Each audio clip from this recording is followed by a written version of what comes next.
Hello, welcome back to the SunGrain channel. I'm Jerrel. Today we'll be working on some artwork for our Silver Falls game series. Specifically, we'll be digitally painting this Victorian era deer that you can see up here, or this beautiful stag, really nice handsome stag. So the line art is from Victorian era, um, and is a sort of style that I really enjoy. It's not something that you see quite often these days. So you can find all sorts of Victorian era line art all over the internet if you want to try and digitally paint some yourself. It's actually quite fun, and I find it very soothing as well. So I'll be using the Intuos 4 Wacom tablet. I have some other hardware that I enjoy using as well, but for this setup where I'm streaming, or not streaming, but recording, um, it's a bit easier if I just use this tablet. I can look straight ahead at the screen. So go ahead and make yourself your favorite cup of coffee, and let's start adding some detail to this image here. Now, as you can see, I've already got this image started with the base color, just to save a little bit of time. I've locked one layer and created a duplicate just to use that as a quick selection so I can mask off certain parts of the image so I can paint them in a way that isn't destructive to the other colors. So for starters, I just want to experiment with a few different things here. And I'm going to use that to quick select. And you can see I've selected just this part of the animal, just here. It would appear as though we have a blank spot here. I'm just going to remove that selection. I'm going to try and fill that in just a little bit. Actually, I might need to change my brushes. It may be, I don't really feel like switching back to the other palette. Let's go ahead and just fill that in just a little bit. That's probably good enough. Just need to fill in that funny empty spot. Let's use our magic wand. There we go. Okay, well, it's probably not that big of a deal. Let's not worry about it. So, we've got our base color here. Let's see here. Now, this is a brush which I've looked at a few of these different brushes here. I found them all interesting in their own ways. If you're using Photoshop, um, let's see. We have our faux finish brushes here, and I think I'll be trying this one, this brush just here. Now I'll go ahead and sample this color, and I will make this color a bit warmer and quite substantially darker. We will also want our opacity and our flow. Now, this is also Victorian era art, and I'll be using this as a sort of reference image in terms of the style. So when I say style of coloring, I sort of want to simulate the sort of brush that it looks like this was colored with.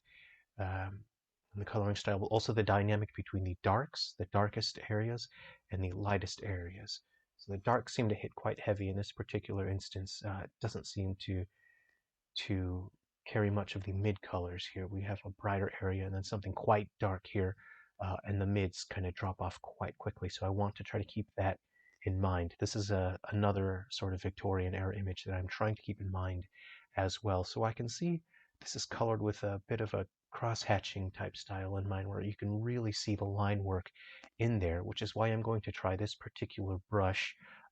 It's going to sort of give a printed pointillism sort of effect to it. I'm just going to quickly run it through here, and you can see the sort of look we get out of that, and it seems to give a bit of that texture, and that helps it feel more in line with the era itself. I'm just looking at the color here, and I'm not really feeling it. Let's go ahead and step back. I'm going to make that more intense in terms of saturation, and I'm going to decrease the brightness on that. And I think that will probably be all right for what we want to accomplish. So let's make sure we have our correct layers selected. I'll save now that we are here. And what I will do is just start moving along here. So I can see I'm not getting the texture I really want. So the brush is probably a little bit too big now. Okay, I want to follow. Oh, let's go ahead and undo that. You can see when we hit undo or step backwards, we've selected the other layer. So I'll paint outside of that. And now when we undo, we won't be changing our layer selection. Okay? And I'm first just going to follow our line work. Let's have a look here. So you can see I am getting that sort of a pointillism texture to it. I'm not getting the line work because there aren't really any Photoshop brushes uh, in my toolbox that can achieve that sort. In future videos, I might go back to using Clip Studio because I do prefer the brush set that is in Clip Studio. Okay. And again, I'm looking at this and I think I'm going to be covering over the mid uh, sort of tones entirely. The base color, I'll probably go over it entirely. So uh, now I don't want to go too far out of the lines here. Again, I want to match the era, which is the Victorian style artwork.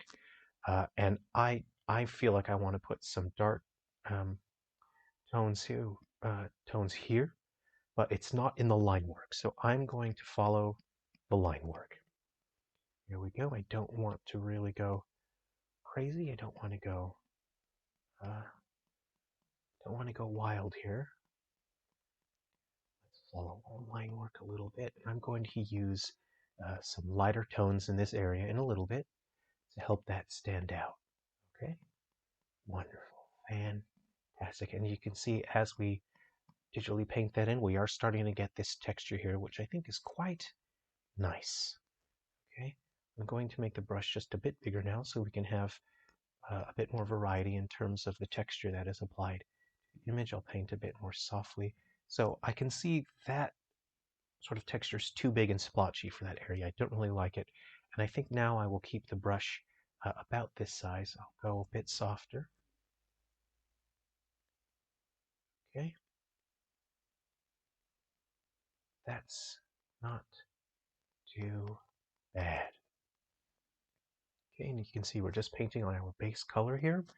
I'm not entirely sure I want to use a secondary layer um, with a sort of an overlay applied to it to adjust the color, as I feel that won't give me this sort of authentic uh, tones that match the Victorian era here, which were generally quite soft. Let me just have a quick look here. I'm going to warm that up just a little bit. I'll step back. And to warm that up, I'm going to make that more red. And let me just see what this looks like here. How does that look?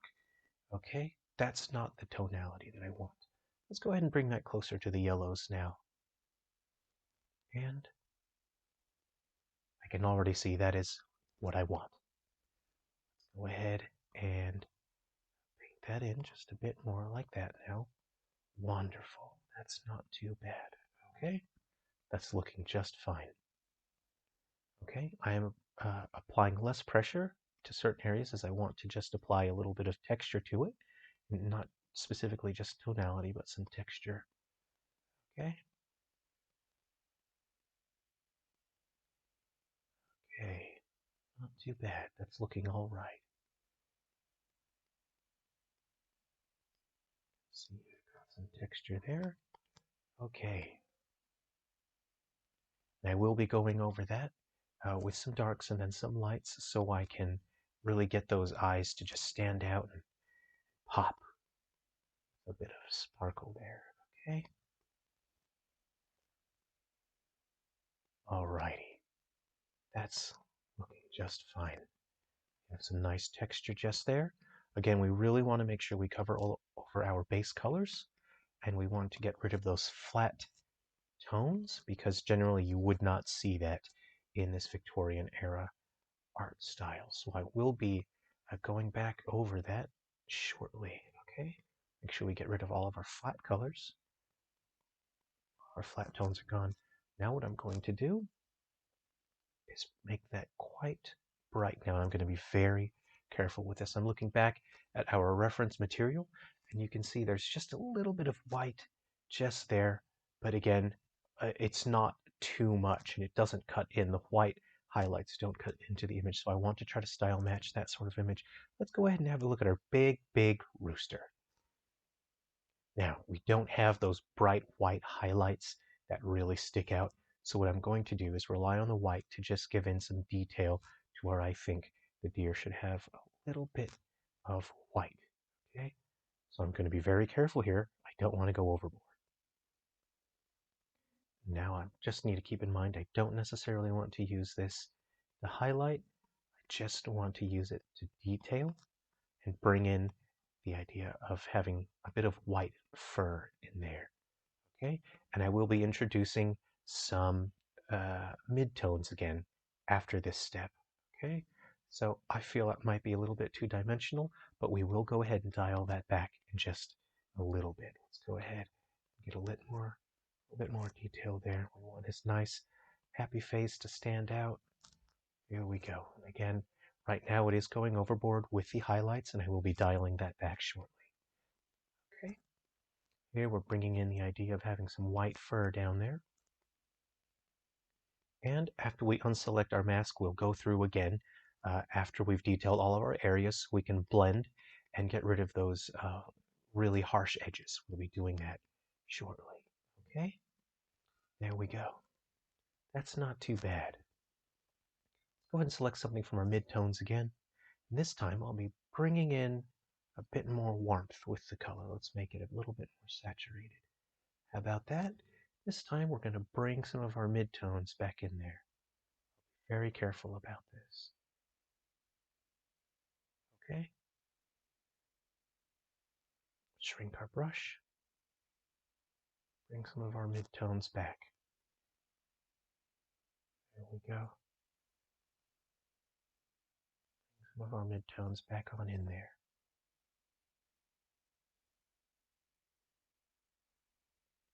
We can always come back later and add more. So you may have noticed I'm not adding any of these colors to my swatches. And the reason being is that I don't want to have to keep going back there, but this just makes sure that every time I have to reselect a color, it adds a little bit more character each time, as the colors that I create now can be a little bit different each time, which gives a little bit more texture, more color, uh, and more life and vibrancy to the image, because now you can see a bit more life coming in to the overall texture of this painting. Here we go. That's not too bad. Now I'd like to imagine a bit of the foam there. I've gone a little bit too far with that. Let's dial that right back with our step back command. Okay. And now I just want to review the intensity of the darkness there. Let's go ahead and try and achieve that intensity with our shadows. Make that quite intense, and let's see what kind of effect we can get here. Oh, that's right. I don't want to make that too big. I want to bring in the idea of form with this face just there, and I might brighten up. Actually, I don't think I like what I've done there. Let's go ahead and dial that back just a little bit. Okay. Oh, hold on. May have gone a little too far in some places, so let's keep our paintbrush the size that it should be. Here we go. Now we've got a bit more dimensionality in that. Let's make sure our ears have right contrast in them so that they look interesting. There we go. That's not too bad, is it? Wonderful. That really helps his hair, or his fur around his collar, pop just there. All right, we can always come back and add a little bit more detail later, but for now, I think that's just fine. Not too bad. Bring that out. Unselect that to get rid of the distraction. Yeah, that's not too bad. We'll select this base layer again. Make sure we can select our, let's see, we'll hold Shift.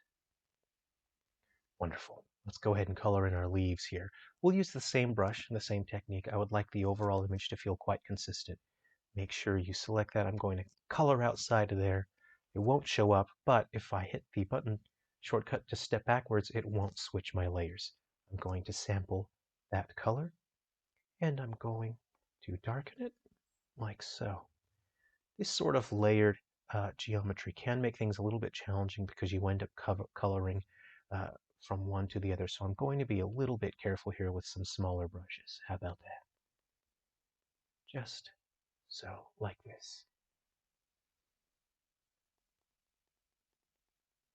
Color a bit more intensely on these back ones here, a little bit lighter on the ones on top of it. And again, we'll be going over with more color later on as well. I'm very lightly going over the base color, just so that I can give it some texture. This one is in the back, so I'll hit this one. I'll push a little bit harder on this one. And again, I'll be going over these back leaves with some darker green as well after we get our base amount of detail painted in there. Okay, so as you can see, the amount of dynamic we have in the color is quite subtle at the moment, and we do want to start with that so we can give it some nice texture before we make it a little bit more dynamic. Okay, imagining my light source coming in from the left to match this beautiful line work here on our animal. Let's go ahead and paint that in just a little bit. And again, our brush is doing a lot of the work for us with this wonderful texture. I'll zoom in just a little bit more so you can have a closer look. Okay, not too bad.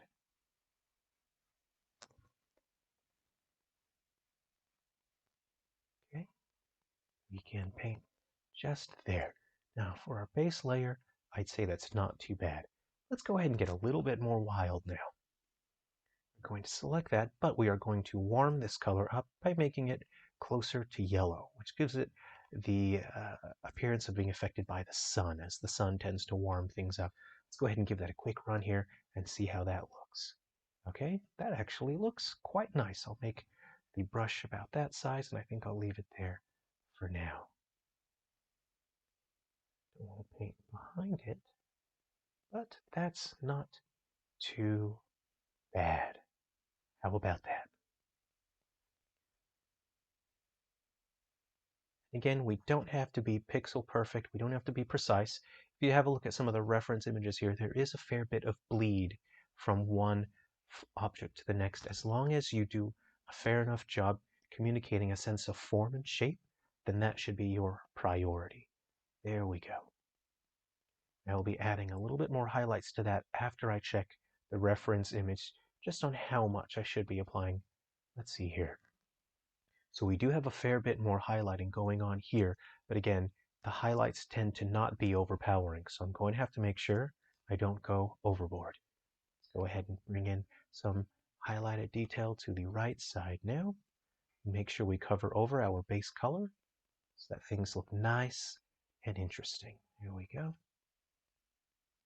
I want to keep the shading subtle. So again, we want to avoid powerful highlights. It's the deep tones of the shadows that tend to bring out more detail. Again, back to our reference images, you see there is a bit more of a focus on the deep, intense shadows. So now that we've got a bit going on there, let's bring a couple of our mids back just a little bit now with, again, with a different tone. It's like picking a different color on a paintbrush entirely. This will help add some variety, and again, it'll add more depth and character to our texture. You can see it's becoming a bit warmer now, and we'll just quickly go over everything like that just to give it a little bit more variety and texture. There we go. That's lovely. Fantastic. That's it. Quite nice. Okay, it's time to get heavy. Go a bit cold now. As you can see, I'm shifting the green back closer to the blue, which will make it quite cold. My hair seems to be dropping down today. All right, let's make that quite darker now. This time we'll see how deep and intense we can get with this green. Is this deep and intense enough for what we need? I might go a little bit darker. How about that? And that should be it. I'll be happy with whatever we get now. Let's go for our deep, intense shadows to style match the era. Let's see what sort of texture we get from this.